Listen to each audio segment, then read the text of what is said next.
Asubuhi nilizungumzia kwa habari ya kuongoza. Sasa hivi nitazungumzia kwa Roho Mtakatifu, kazi nyingine anayofanya ni kuwapa nguvu watu wake. Kutoa nguvu.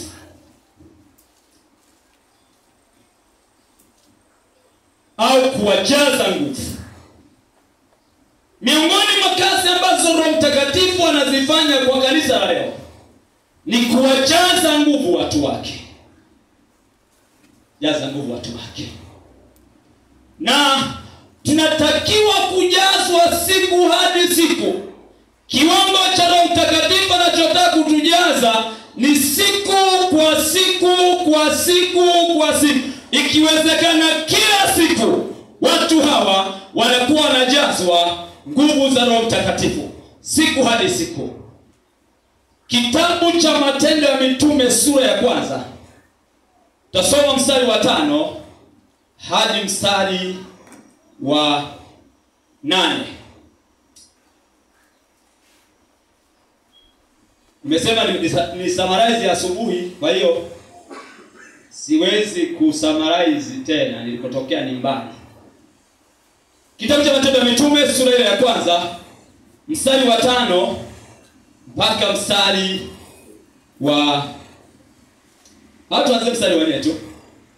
Mstari wa 4 hadi mstari wa 8. Biblia inasema, hata alipokuwa amekutana nao wanafunzi hao, aliwaagiza wasitoke Yerusalemu, bali waingoje ahadi ya Baba, ambayo mlisikia habari zake kwangu, ya kwamba Yohana alibatiza kwa maji, bali ninyi mtabatizwa katika Roho Mtakatifu baada ya siku hizi chache.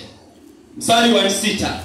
Basi walipokutanika wakamuuliza wakisema, je, Bwana, wakati huu ndipo unaporudishia Israeli ufalme? Akawaambia, si kazi yenu kujua nyakati wala majira Baba aliyoyaweka katika mamlaka yake mwenyewe, lakini mtapokea nguvu akisha kuachilia juu yenu Roho Mtakatifu, nanyi mtakuwa mashahidi wangu katika Yerusalemu na katika Uyahudi wote na Samaria na hata mwisho wa nchi. Lakini mtapokea nguvu akisha kuachilia juu yenu Roho Mtakatifu, nanyi mtakuwa mashahidi wangu katika Yerusalemu na katika Uyahudi wote na Samaria na hata mwisho wa nchi. Kazi ya Roho Mtakatifu kwa watu wake ni kuwapatia nguvu au kuwajaza nguvu. Baada ya kuwa Yesu amefufuka, amewatokea mara kadhaa, umefika wakati ambao anataka kuagana nao. Aliwaagiza kwa maneno haya, akawaeleza, akawaambia, akawajulisha kwamba msitoke hapa kwenda kokote, mahala popote. Subirini hapa mpaka mtakapojazwa Roho Mtakatifu, ahadi kutoka kwa Baba kama mlivyosikia kwangu. Hawakujua anachokisema wala hawakufahamu anachokisema, ingawa alikuwa akisema nao siku baada ya siku kwa habari ya ujio wa Roho Mtakatifu katika maisha yao na shughuli ambazo atakazozifanya na kuzitenda.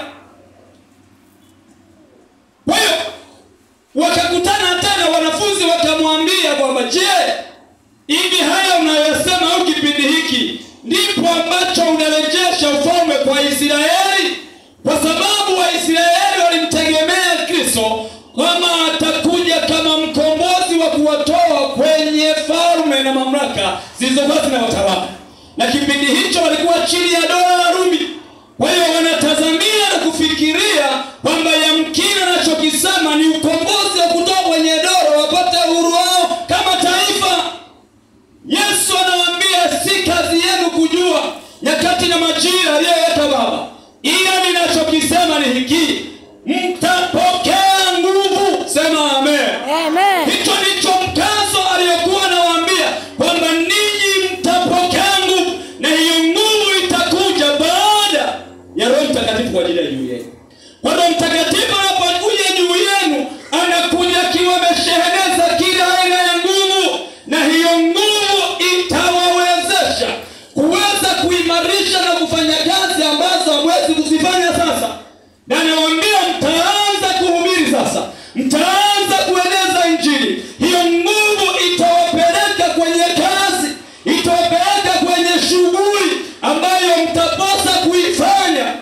na sasa mtaanzia Yerusalemu hapa.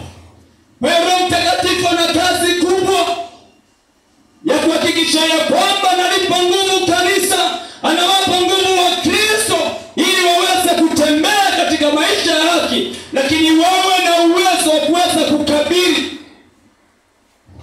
bila woga kutangaza habari za Yesu. Amina. Jamani, amina. Sio nguvu ya kula sembe na dona,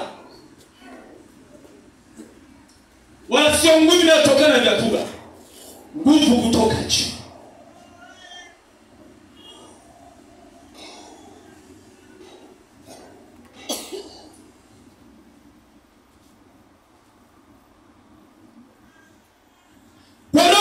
Anapopewa nafasi na mtu, anapopewa kipaumbele na kanisa, ana shughuli ya kufanya kuhakikisha kwamba hawa watu wanakuwa na nguvu ya kutosha.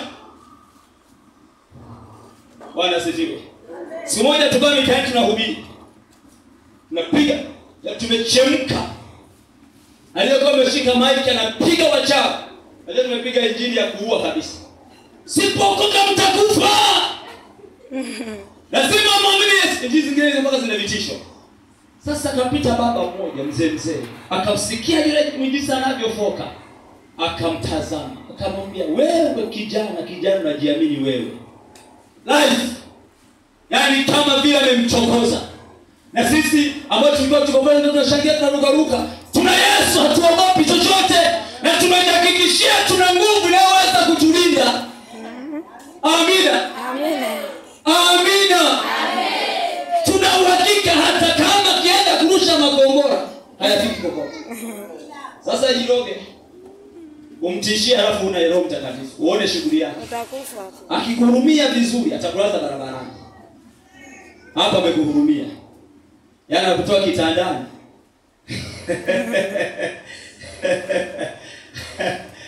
Ai. Jamani, tumpe nafasi Roho Mtakatifu ili atupe nguvu za kutosha ili tuweze kukabiliana na mambo ambayo tunaweza kutokea. Mitume, wanafunzi wa Yesu, wakapata shauku baada ya maneno hayo ya kuingoja hiyo nguvu.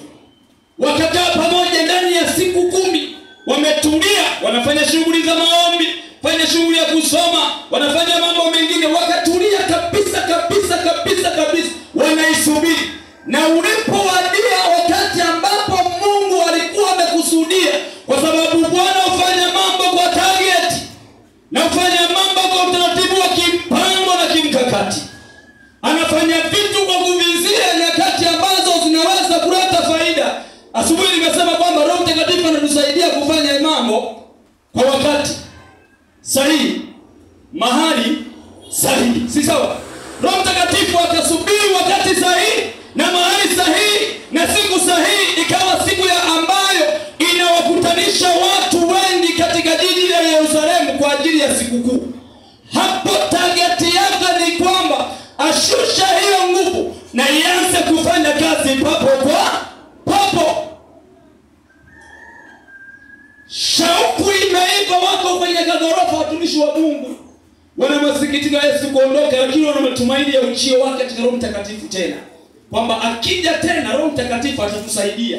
Na kwa maelekezo ambayo Yesu ameyatoa kuna namna ambayo tutakapofika. Kwa hiyo wakiwa pale wamekaa pale wanasubiri, wana shauku. Muulize jirani yako, hivi unashauku Roho Mtakatifu kweli? Jamani, sijaelewa. Muulize jirani yako, unashauku Roho Mtakatifu kweli?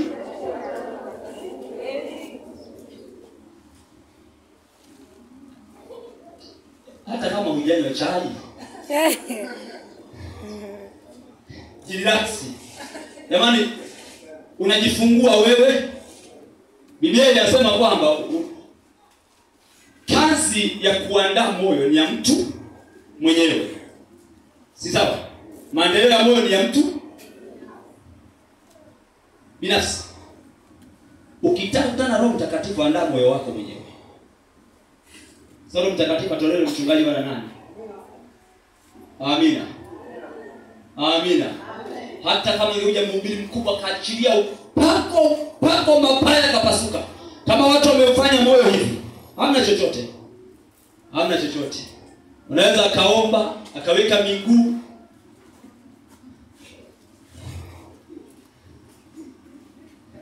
Labda waendeshe kwa nguvu, wapige makofi watu walie, ndio wanene humo.